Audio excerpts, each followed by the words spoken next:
கிறிஸ்துவுக்குள் மிகவும் பிரியமான தேவ பிள்ளைகளை, பரலோகமான நிகழ்ச்சியின் மூலம் உங்களை சந்திப்பதில் என் இருதயம் கர்த்தருக்குள் மிகுந்த மகிழ்ச்சி அடைகிறது. இன்றைய பரலோகமன்னா எதிரி தோத்து போவான். என் அன்பு தேவ பிள்ளைகளை, உங்களுக்கு விரோதமாக மனுஷங்க எதிரியாக எழும்பினாலும் சரி, பிசாசு எதிரியாக எழும்பினாலும் சரி, யார் உங்களுக்கு விரோதமாக எதிரியாக எழும்பினாலும் சரி, அவர்கள் தோத்து போவார்கள். யோசுவா என்கிற தெய்வ மனிதனுக்கு தேவனாகிய கர்த்தர் கொடுத்த உன்னதமான வாக்குத்தத்தம். நான் சொல்லுவேன், ஆயுள் கால வாக்குத்தத்தம். யோசுவா 1:5, நீ உயிரோடு இருக்கும் நாளளவும் ஒருவனும் உனக்கு முன்பாக எதிர்த்து நிற்பது இல்லை. நான் மோசையோடு இருந்தது போல உன்னோடு கூட இருப்பேன். இன்றைக்கும் உங்கள் ஒவ்வொருவரையும் பார்த்து கர்த்தர் சொல்கிறாரு, நான் உன் கூட இருப்பேன். உனக்கு விரோதமாக எழும்புகிற எதிரி யாராக இருந்தாலும் அவர்கள் தோத்து போவார்கள்.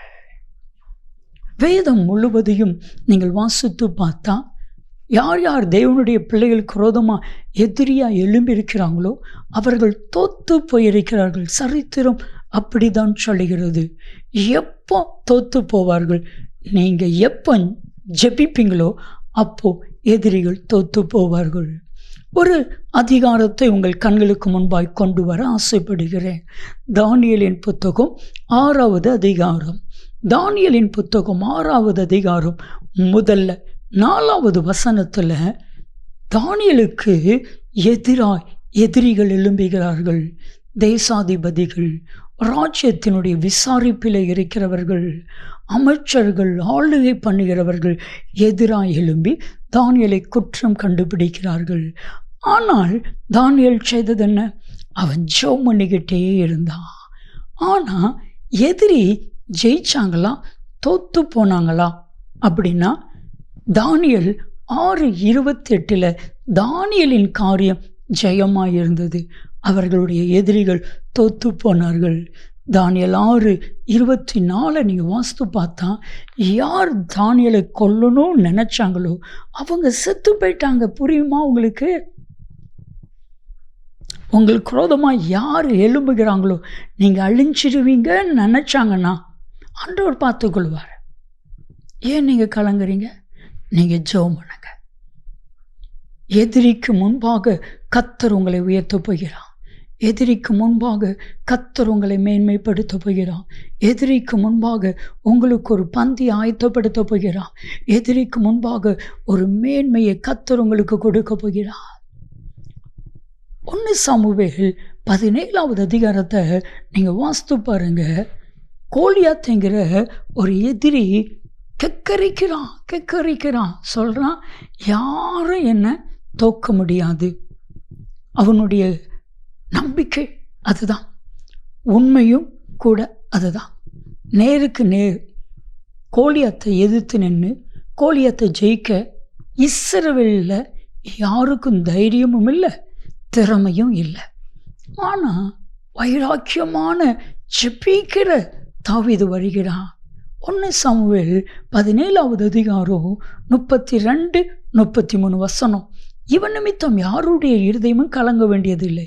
நான் போய் இவன் கூட யுத்தம் பண்ணி இவனை ஜெயிப்பேன். அவன் தோத்து போவான்.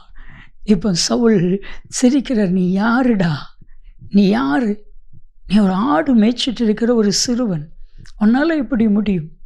ஆனால் கர்த்தர் தாவீதோடு கூட இருந்து எதிரியை தோத்து போக பண்ணினா. அதே அதிகாரம் 1 சாமுவேல் 17வது அதிகாரம் 51 வசனத்தில் கோலியாத்து சரிந்து விழுகிறான். இவன் ஓடி போய் பட்டயத்தை எடுத்து, கோலியாத்தினுடைய பட்டயத்தை எடுத்து அவனுடைய தலையை துண்டா எடுக்கிறான்.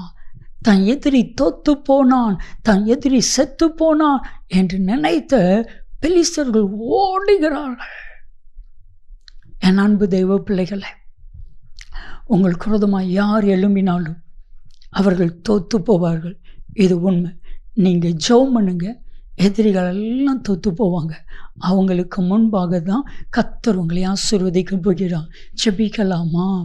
அன்பின் பரலோக பிதாவே, எதிரிகள் தோத்து போவார்கள் என்று சொன்ன இந்த வார்த்தையின்படி இவர்களுக்கு எதிராக யார் யாரெல்லாம் எழும்பியிருக்கிறார்களோ அத்தனை பேரும் தோத்து போகும்படி நீர் கிருபை செய்கிறதற்காக நன்றி. இயேசு கிறிஸ்துவின் நாமத்தில் ஜெபிக்கிறோம் ஜீவனுள்ள பிதாவே, ஆமென், ஆமென்.